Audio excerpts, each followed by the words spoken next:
Hello दोस्तों, आज हम शुरू कर रहे हैं अपने क्लास 9 का चैप्टर नंबर 1.3। जैसे अपने दो वीडियो में आपने देखा होगा। ठीक है, चलिए आज हम चैप्टर प्रश्नावली 1.3 शुरू कर रहे हैं। इसमें पहला प्रश्न है हमारा। पहला प्रश्न क्या कह रहा है?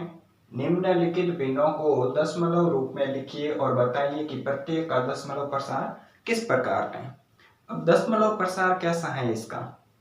यदि इसका भाग देने पर, हर का भाग देने पर अंश में यदि शेषफल 0 आ जाए, यदि शेषफल 0 आ जाए तो क्या होगा? इसका दशमलव प्रसार शांत हो जाएगा।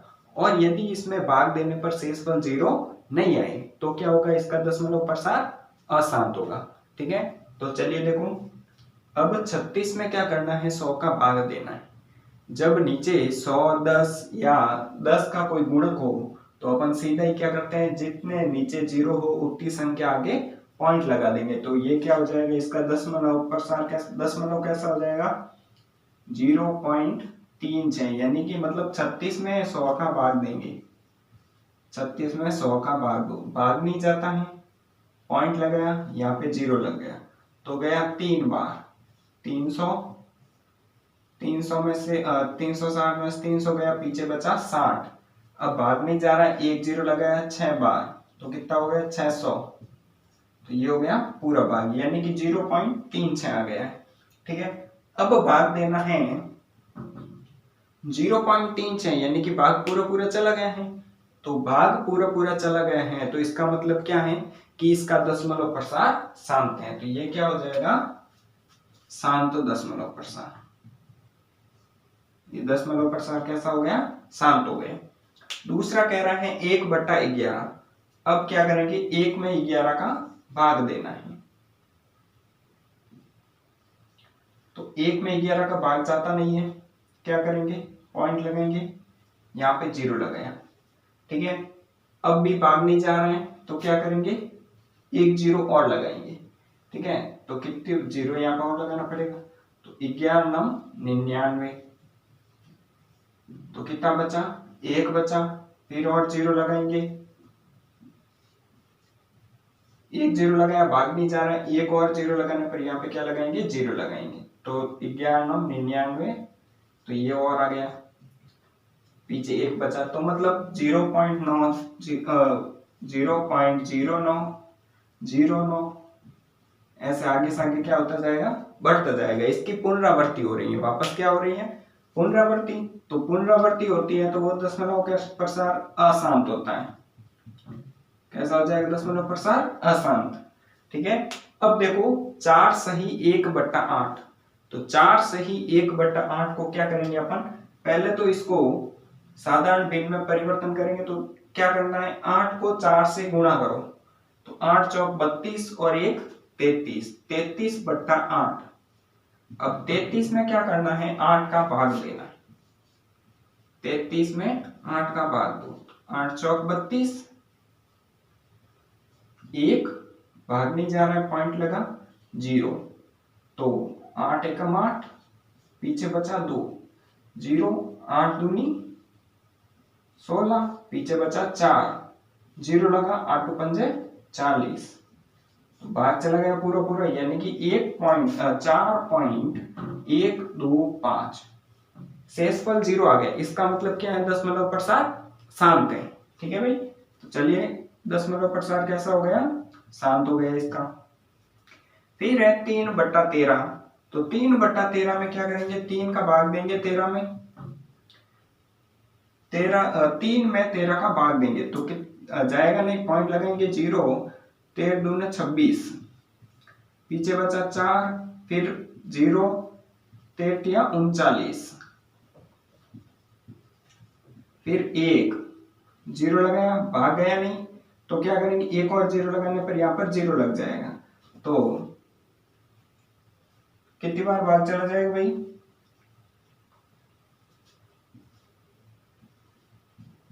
13 7 91, पीछे बचा 9, फिर 0, 13 6 78।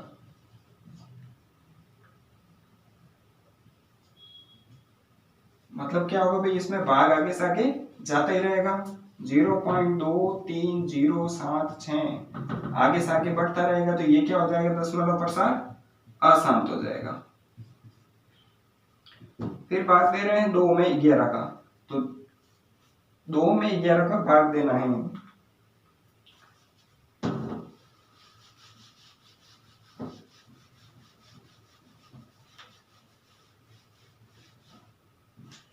चलिए 2 में 11 का भाग देते हैं।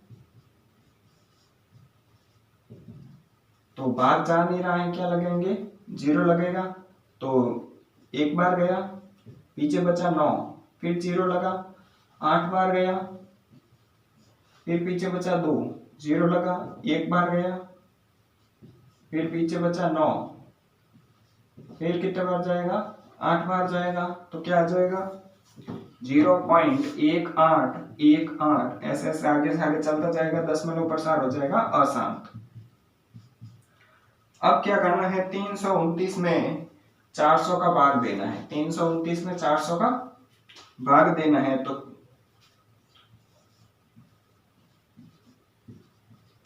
भाग जा नहीं रहा है, तो क्या करेंगे, पॉइंट लगेंगे, यहाँ पे लग जाएगा 0, ठीक है। फिर 8 बार गया, कितनी बार जाएगा, 8 बार जाएगा, 0 0 8 चौक 32, पीछे बचा 90, भाग नहीं जा रहा है 0, तो 4 दूनी 8, यानी कि 800, पीछे बचा 100, भाग नहीं जा रहा है 0 लगाया, तो कितनी बार जाएगा, 2 बार गया, पीछे बचा 200, एक और 0 लगा, तो कितनी बार जाएगा, 5 बार, यानी कि 0.8225। तो इसमें भाग पूरा हो गया, यानी कि 0 बच गया। यहाँ पे भाग देने पर क्या आ गया, शेषफल 0 आ गया, तो क्या हो जाएगा, इसका दशमलव प्रसार शांत हो जाएगा। ये था अपना प्रश्न संख्या 1। अब प्रश्न संख्या 2 करते हैं, देखिए प्रश्न संख्या 2। प्रश्न संख्या 2 क्या कह रहे हैं, देखिए, आप जानते हैं कि 1/7 बराबर 0.142857 के ऊपर बार है। वास्तव में लंबा भाग दिए बिना क्या आप यह बता सकते हैं कि 2/7, 3/7, 4/7, 5/7, 6/7 के दशमलव प्रसार क्या होंगे?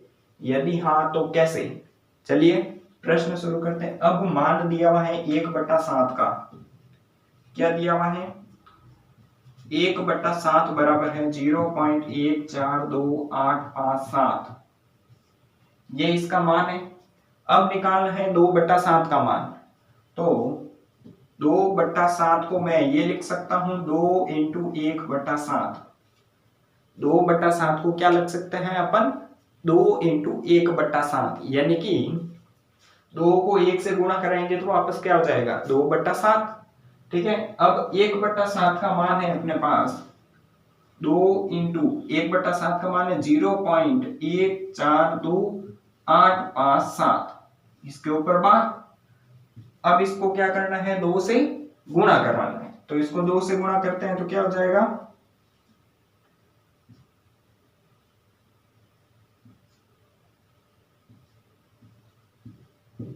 यानी कि 0.285714 के ऊपर बार। 2/7 का ये मान हो गया। अब निकालना है 3/7 का। 3/7 के लिए 3/7 को क्या लिख सकते हैं, 3 × 1/7, तो 3 × 1/7, 1/7 का मान पड़ा है 0.142857, तो इसका मान हो जाएगा, 3 को 7 से गुणा किया, 7 × 3 21 का 1 हंस लगी 2, 15 17 का 7 हंस लगी 1, 8 24 और 1 25 का 5 हंस लगी 2, 3 दूनी 6 और 1 7 8, 4 3 12 हंस लगी 1, 3 और 1 4, यानी कि 0.42857। तो इस प्रकार से हम सभी का क्या कर सकते हैं, मान निकाल सकते हैं। 5/7 को भी क्या कर सकते हैं, 5 × 1/7, 6/7 का भी क्या कर सकते हैं, 6 × 1/7, ठीक है। और सबका इन पे मान रख के इसको सॉल्व कर सकते हैं। इसी प्रकार हम इन सभी का मान निकाल सकते हैं। ठीक है, पहले क्या है, 1/7 का मान दिया हुआ है, 2/7 का मान निकालना है, तो 2 इंटू 1/7, 2/7 को क्या लिख सकते हैं, 2 इंटू 1/7, फिर 1/7 का मान रख के इसको 2 से क्या करना है, गुणा करना है। ठीक है, वैसे वैसे इन सभी के क्या करना है, मान रख के गुणा करवाना है, तो सबका आंसर आ जाएगा। ठीक है, अब प्रश्न संख्या अपन देखते हैं 3। ये प्रश्न संख्या 3 है, जिस क्या कह रहा है, निम्नलिखित को P/Q के रूप में व्यक्त कीजिए, जहां P और Q पूर्णांक है तथा Q is not equal to 0 है। ठीक है, अब देखो 0.6 पे बार है, 0.6 का बार है, इसको क्या करना है, P/Q के रूप में व्यक्त करना है। तो मैं फर्स्ट ले रहा हूं इसका 0.6 का बार है, इसको P/Q के रूप में व्यक्त करना है। तो सबसे पहले मानना x बराबर 0.6 पे बार। अब बार का मतलब है इसका पुनरावृत्ति हो रही है, तो 0.666 इस प्रकार से अपन इसको आगे से आगे लिख सकते हैं। ये समीकरण नंबर 1 हो गया। अब जितने अंकों की यहाँ पे पुनरावृत्ति होती है उसमें से अपन क्या करते हैं, दोनों पक्षों में गुणा करवाते हैं। यानी कि यदि एक अंक की पुनरावृत्ति हो रही है तो क्या करेंगे, दोनों पक्षों में 10 से गुणा करवाएंगे। ठीक है, यदि 2 अंकों की पुनरावृत्ति हो रही है तो 100 से गुणा करवाएंगे, यदि 3 अंकों की पुनरावृत्ति हो रही है तो 1000 से गुणा करवाएंगे। ठीक है, अब यहाँ पे एक अंक की पुनरावृत्ति हो रही है तो मैं क्या करूंगा, इस समीकरण को 10 से गुणा करवाऊंगा। तो समीकरण 1 को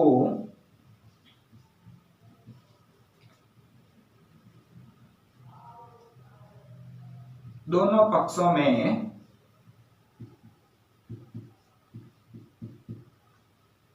10 से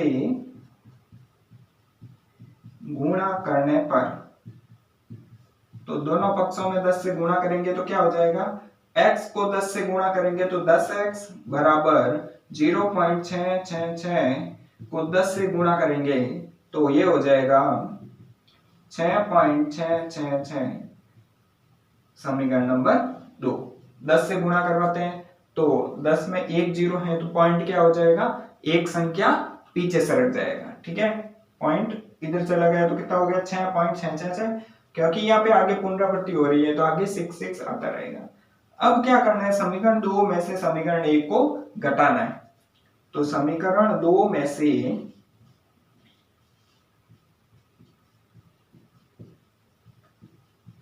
समीकरण 1 को घटाने पर कितना हो जाएगा, देखो 10x में से 1x गया और यहाँ पे 6.666 में से 0.666 गए, तो देखो यहाँ पे 10x में से 1x गया, पीछे बचा 9x।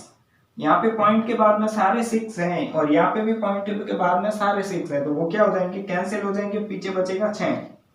ठीक है, कितना बच गया, 6 बच गया। तो अब ये 9 गुणे में है, कहाँ जाएगा, भाग में, तो x बराबर 6/9, x बराबर 6/9। तो ये दोनों कट रहे हैं 3 के पहाड़े से, तो मैं इसको क्या लिख सकता हूँ, x बराबर 2/3। 6 में 3 का भाग 2 बार गया इसलिए ऊपर 3 आ गया, 9 में 3 का भाग 3 बार गया इसलिए 3 आ गया, तो 2/3 क्या हो गया आंसर, 2/3। ठीक है,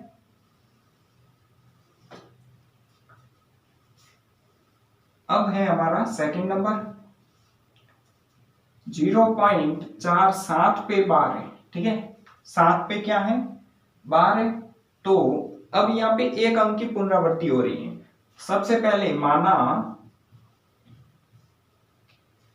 x बराबर 0.47 का बार, तो मैं इसको क्या लिखूंगा, x बराबर 0.4777 इस प्रकार से लिखता जाऊंगा। समीकरण नंबर 1, सबसे पहले समीकरण 1 को 10 से गुणा करने पर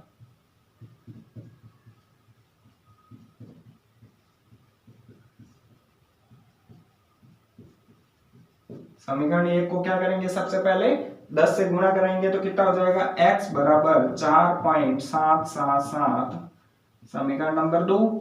उसके बाद में अब समीकरण एक को क्या करना है, 100 से गुणा करवाना है, क्योंकि यहाँ पे समीकरण एक के बाद में 0.477 है, इसमें 4.77 है, तो इसमें भी क्या करेंगे, पॉइंट के बाद में 7 लेके आएंगे। ठीक है, तो समीकरण एक को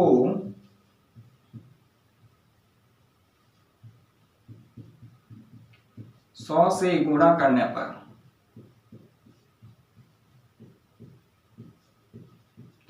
तो कितना हो जाएगा, इसको 10 से गुणा किया, ये हो गया 10x, और इसको 100 से गुणा करेंगे तो 100x बराबर, और इसमें 2 पॉइंट पीछे से रख जाएगी, यानी कि 0.477 को क्या करना है, 100 से गुणा करवाना है, तो ये हो जाएगा 100x बराबर 47.777, समीकरण नंबर 3।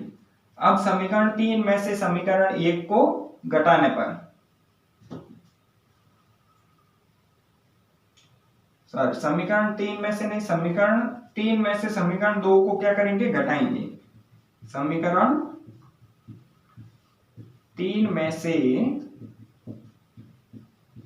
समीकरण 2 को घटाने पर, तो समीकरण 3 है 100x माइनस समीकरण 2 है 10x बराबर 47.777 में से क्या करना है, 4.777 माइनस करना है। 100x में से 10x गया, पीछे बचेगा 90x, ये हो जाएगा 90x बराबर 47.77 है, और यहाँ पे 4.77, पॉइंट के बाद वाले सारे 7 से 7 कैंसिल हो जाएंगे, और 47 में से 4 को घटाएंगे तो पीछे बचेगा 43। अब 90 क्या है, गुणे में कहा जाएगा, भाग में चला जाएगा। कोई भी अगर गुणे में हो संख्या तो वो कहां जाती है, भाग में जाती है, तो कितना हो जाएगा 43/90, ये क्या हो गया, इसका आंसर हो गया। ठीक है, इसको P/Q के रूप में लिखने के लिए बोला है, और Q क्या नहीं होना चाहिए, 0 नहीं होना चाहिए, तो यहाँ पे हमने Q क्या नहीं है, 0 नहीं है। ठीक है, ये इसका पहला और दूसरा हो गया। अब इसी का प्रश्न है तीसरा करेंगे, 0.001 पे बार। अब इसका तीसरा देखते हैं, 0.001 पे क्या है, बार है। 3 अंकों पे क्या है, बार है। अब जितने अंकों पे बार होगा उतने ही 0, यानी कि 3 अंकों पे बार है, तो क्या करेंगे, 100 से गुणा करवाएंगे। ठीक है, सबसे पहले है, माना x बराबर 0.001 पे बार, तो इसको क्या लिखेंगे, 0.001 इस तरह से आगे से आगे बढ़ता जाएगा। समीकरण नंबर 1 दे रहे हैं इसको। ठीक है, समीकरण 1 को क्या करेंगे, अब 3 अंकों की पुनरावृत्ति हो रही है, इसलिए 100 से नहीं 1000 से गुणा करेंगे। क्या करेंगे, इसको समीकरण 1 को 1000 से दोनों पक्षों में गुणा करने पर, चलिए इसको दोनों पक्षों में क्या कर रहे हैं, 1000 से गुणा कर रहे हैं, तो x को 1000 से गुणा करोगे तो कितना हो जाएगा, 1000x बराबर 1000 को 0.001 से गुणा करवाएंगे तो हो जाएगा 0.3 संख्या पीछे से रख जाएगा, यानी कि 1000x बराबर पॉइंट यहाँ पे आ जाएगा, ये 1.001001 समीकरण नंबर 2 बन गए हैं। ठीक है, अब लेना है समीकरण 2 में से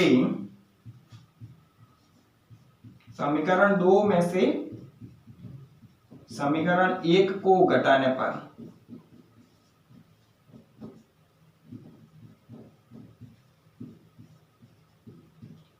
समीकरण 2 में से क्या करेंगे, समीकरण 1 को घटाएंगे, तो देखो क्या हो जाएगा,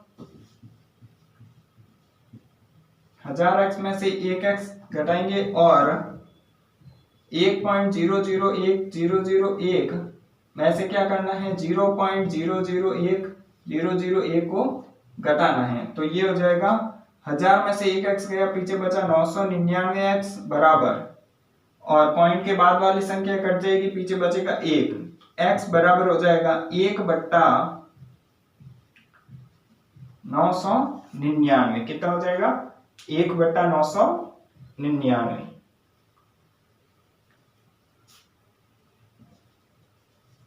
ये है हमारा आंसर। समझ में आ गया अभी?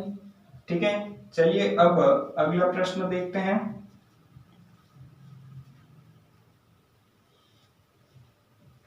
प्रश्न संख्या 4। प्रश्न संख्या 4 क्या कह रहे हैं देखो, 0.9999 आगे दश को P बटा Q के रूप में व्यक्त कीजिए। क्या आप अपने उत्तर से आश्चर्यचकित हैं? अपने अध्यापक और कक्षा के सहयोगियों के साथ उत्तर की सार्थकता पर चर्चा कीजिए। अब देखो 0.999 मतलब इसकी पुनरावृत्ति हो रही है, तो इसको क्या कह रहे हैं, P बटा Q के रूप में व्यक्त करना है। तो अब एक अंक की यहाँ पे पुनरावृत्ति हो रही है। इसका उत्तर देखिए, माना x बराबर 0.999 पुनरावृत्ति हो रही है, तो क्या करेंगे, समीकरण नंबर 1। अब समीकरण 1 को एक अंक की पुनरावृत्ति होती है तो क्या करते हैं, 10 से गुणा करते हैं। 2 अंक की पुनरावृत्ति होती है तो 100 से, और 3 अंक की पुनरावृत्ति होगी तो क्या करेंगे, 1000 से गुणा करेंगे। ठीक है, अब यहाँ पे एक अंक की पुनरावृत्ति हो रही है, तो समीकरण 1 को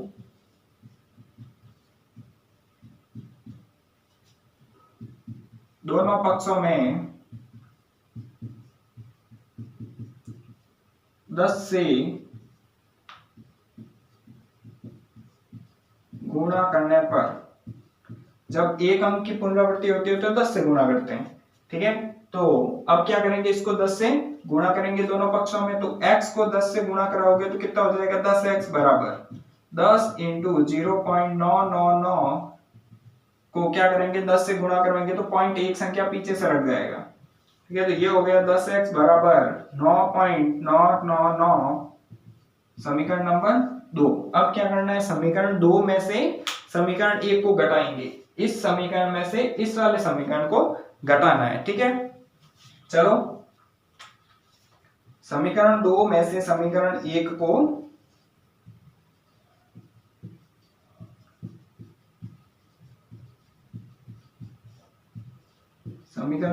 को घटाने पर, तो समीकरण 2 10x में से समीकरण 1 का क्या हो जाएगा, x घटेगा, और 9.999 में से 0.999 घट जाएगा। ठीक है, 10 में से 1x गया, पीछे बचेगा 9x बराबर, पॉइंट के बाद में यहाँ पे सारे 9 हैं और इसमें भी पॉइंट के बाद में सारे 9 हैं, तो 9 से 9 सारे कट जाएंगे, और 9 में से 0 गया, पीछे बचा 9, तो ये हो गया। अब देखो ये 9x 9 गुणे में है, कहां जाएगा, भाग में जाएगा, तो 9 में क्या करेंगे, 9 का भाग देंगे, यानी कि x बराबर कितना आ गया, 1 आ गया। अब 0.99999 ये क्या है, 1 के बहुत नजदीक है, इसलिए क्या हो जाएगा, इसको अपन 0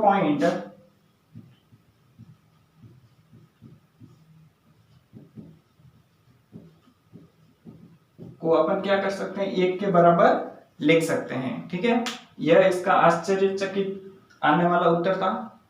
ठीक है भाई, तो ये हमारा था, x बराबर कितना है, 1 आया है, तो अपन क्या कर सकते हैं, 0.9999 को 1 के बराबर लिख सकते हैं। ठीक है,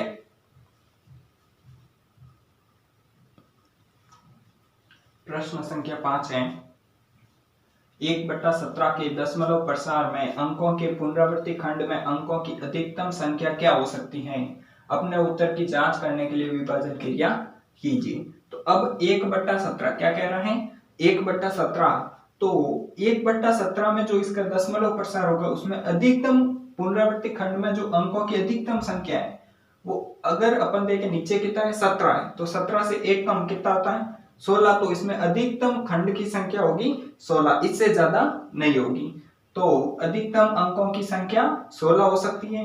अपन इसका क्या करते हैं, भाग देके चेक कर सकते हैं, तो इसमें अधिकतम अंक कितने हो जाएंगे, देखो 1 2 3 4 5 6 7 8 9 10 11 12 13 14 15 16, तो अधिकतम क्या है, 16 है।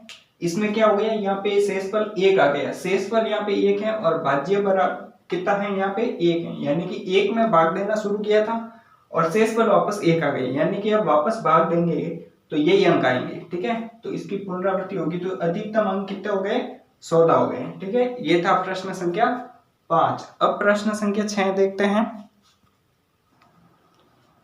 अब प्रश्न संख्या 6 है। प्रश्न संख्या 6 क्या कह रहा है, P बटा Q और Q is not equal to 0 के रूप की परिमेय संख्याओं के अनेक उदाहरण लीजिए जहां Q, P और Q पूर्णांक है जिनका 1 के अतिरिक्त अन्य कोई उभयनिष्ठ गुणनखंड नहीं है और जिसका शांत दशमलव प्रसार है। क्या आप यह अनुमान लगा सकते हैं कि Q को कौन सा गुण अवश्य संतुष्ट करना चाहिए। ठीक है, तो चलिए देखते हैं, अपन 2-3 उदाहरण देते हैं।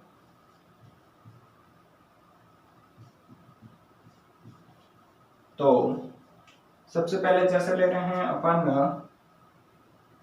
5/8, 5/8, 5 में 8 का भाग देंगे तो कितनी बार जाएगा, भाग जाएगा नहीं, पॉइंट लगेगा 0, तो यहाँ पे पॉइंट लग जाएगा, यानी कि 0.625। 5 में 8 का भाग देने पर क्या आएगा, 0.625, यानी कि 8 क्या है, 2 का गुणनखंड के रूप में है। तो इसको क्या लिख सकते हैं अपन, 5/2 की घात 3। ठीक है, अब उदाहरण ले रहे हैं 2/5। 2/5 का आंसर क्या आ जाएगा, 2 में 5 का भाग देंगे तो आएगा 0.4। भाग जा रहा है दशमलव प्रसार, इसका भी शांत था, इसका भी दशमलव प्रसार शांत है, यहाँ पे 5 की घात 1 है। या फिर अपन ले रहे हैं 3/10, क्या ले रहे हैं, 3/10, तो 3 में 10 का भाग दोगे 0.3, तो ये किस रूप का है, 3/10 क्या है, 2 × 5, यानी कि 2 की घात 1 × 5 की घात 1। तो जिस चीज में 2 की घात, सिर्फ 2 की घात या फिर 5 की घात या फिर दोनों 2 की घात और 5 की घात हो, उसका दशमलव प्रसार कैसा आ रहा है, शांत आ रहा है। तो अपन इसके अलावा कोई एक उदाहरण लेते हैं, जैसे 2/3 ले रहे हैं, क्या ले रहे हैं, 2/3, तो इसमें भाग देंगे तो कितना आ जाएगा, 0.666, आगे से आगे जाता रहेगा भाग। ठीक है, इसमें पुनरावृत्ति हो रही है तो ये दशमलव प्रसार शांत नहीं है। ठीक है, अब अपन इसके अलावा एक और उदाहरण लेते हैं, जैसे 2/15 ले रहे हैं, तो 2/15 यानी कि 2 में 15 का भाग देंगे तो कितनी बार जाएगा, 0.1, 3,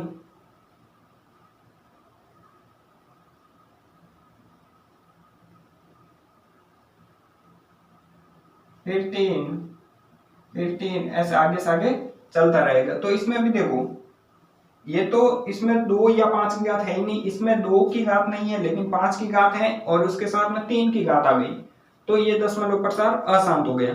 तो मतलब इससे क्या पता चलता है कि जो Q है वो क्या होना चाहिए, Q के जो गुणनखंड है वो 2 या 3 की घात, या तो 2 की घात होना चाहिए, 3 की घात नहीं, 2 की घात या फिर 5 की घात। ठीक है, या तो सिर्फ 2 की घात हो या फिर सिर्फ 5 की घात हो या फिर 2 या 5 की घात, दोनों साथ में भी हो सकते हैं। ठीक है, तो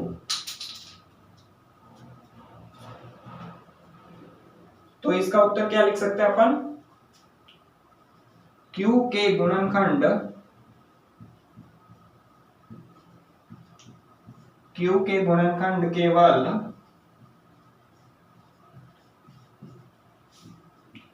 2 की घात या 5 की घात या दोनों की घात में होने चाहिए, तभी क्या होगा, इसका दशमलव प्रसार शांत होगा, नहीं तो इसका दशमलव प्रसार अशांत हो जाएगा। चलिए दोस्तों, अगला प्रश्न है अपना प्रश्न संख्या 7। ठीक है, अब प्रश्न संख्या 7 कह रहा है, ऐसी 3 संख्याएं लिखिए जिनके दशमलव प्रसार अनवसानी अनावर्ती हो। ठीक है, क्या होना चाहिए, अनवसानी अनावर्ती, मतलब जिसकी आवर्ती नहीं होनी चाहिए वापस। ठीक है, तो अब इसमें अपन कोई भी 3 ऐसी संख्या ले सकते हैं जिसका दशमलव प्रसार अनवसानी अनावर्ती हो। तो अपन देखो पहली संख्या लेंगे, इसमें अब इसमें आप कोई भी संख्या ले सकते हो, जैसे 0.10001000। अब इसमें वापस पुनरावृत्ति नहीं हो रही है, क्या हो रही है भाई, पुनरावृत्ति नहीं हो रही है, ठीक है। तो ये क्या है, अनवसानी अनावर्ती। ये हो गई पहली संख्या।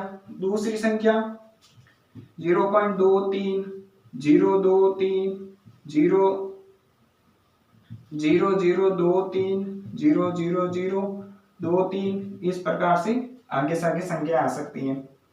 फिर तीसरा और ले लो 0.3 03003 000, आगे से आगे और संख्या बढ़ती जाएगी, ठीक है। फिर प्रश्न संख्या 8 कह रहा है परिमेय संख्याओं 5/7 और 9/11 के बीच 3 अलग अलग अपरिमेय संख्याएं ज्ञात कीजिए। इन दोनों के बीच में क्या करनी है, 3 अलग अलग अपरिमेय संख्या ज्ञात करनी है। और अपरिमेय संख्या कौन सी होती है, जिसका दशमलव प्रसार अशांत हो, ठीक है। अब ये अशांत है दशमलव प्रसार, अब इनके बीच की लेनी है। यहाँ पे 0.71 है और यहाँ पे 0.81 है, तो इनके बीच में कोई भी 3 संख्या ले सकते हैं। पहली संख्या है 0.721 1 2 3 1 2 1 2 3, इस प्रकार से आगे बढ़ती जाएगी। दूसरी संख्या ले सकते हैं अपन 0.765 05 005 000, आगे से आगे कोई भी संख्या बढ़ा सकते हैं, लेकिन 0.8 से ज्यादा नहीं होनी चाहिए और 0.71 से कम नहीं होनी चाहिए, इनके बीच की संख्या होनी चाहिए। अब इससे पहले देखो 0.80 है, यहाँ पे 0.81 है, तो ये क्या है, इसके बीच की है, पहले ही है, ठीक है। तो 1 0 0 1 0 0 0 1, इस प्रकार से अपन लिख सकते हैं। ये क्या हो गई, इसकी 3 अपरिमेय संख्या हो गई 5/7 और 9/11 के बीच में। और इस प्रश्न में ये 3 ऐसी संख्या है जिसका दशमलव प्रसार अनवसानी अनावर्ती है, ठीक है भाई। अब अगला प्रश्न संख्या 9 है, यह है प्रश्न संख्या 9। क्या कह रहे हैं, बताइए कि निम्नलिखित संख्याओं में कौन कौन संख्या परिमेय और कौन कौन संख्या अपरिमेय है, ठीक है। तो सबसे पहला है √23, क्या है, √23। तो जब किसी भी संख्या का अपन पूर्ण वर्गमूल नहीं निकाल सकते, यदि किसी संख्या का पूर्ण वर्गमूल नहीं निकलता है तो वो संख्या क्या होती है, अपरिमेय होती है। तो अपन √3 का पूर्ण वर्गमूल नहीं निकाल सकते, तो ये क्या है, अपरिमेय है।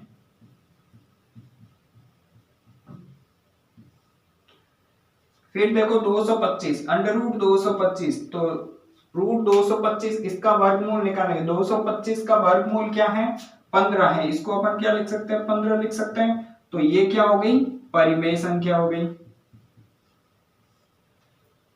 फिर है 0.3796, तो इसका दशमलव प्रसार कैसा है, शांत है, ठीक है। इसको अपन p/q के रूप में लिख सकते हैं। तो ये क्या हो जाएगी, एक परिमेय संख्या हो जाएगी, यानी कि मैं यहां से पॉइंट हटाऊंगा तो 3796 बट्टा 1 2 3 4, यानी कि 4 जीरो लग जाएगा। इसको p/q के रूप में लिख दिया है और q जीरो नहीं है, तो ये क्या हो गई है, एक परिमेय संख्या हो गई है। अब आगे है 7.478 यानी अंकों की पुनरावृत्ति हो रही है। जब अंकों की पुनरावृत्ति होती है तो वो क्या होती है, अपरिमेय संख्या होती है। और इसमें क्या हो रहा है, दशमलव प्रसार अशांत है और अंकों की पुनरावृत्ति भी नहीं हो रही है, लेकिन इसका दशमलव प्रसार शांत नहीं है, तो ये क्या हो जाएगी, अपरिमेय हो जाएगी। जिसका दशमलव प्रसार शांत होता है वो परिमेय होती है और जिसका दशमलव प्रसार अशांत होता है वो अपरिमेय होती है, ठीक है। ये था अपना प्रश्नावली 1.3। यदि वीडियो अच्छा लगा है तो इसे लाइक कीजिए और आगे से आगे शेयर करना तो ना भूलें, ठीक है।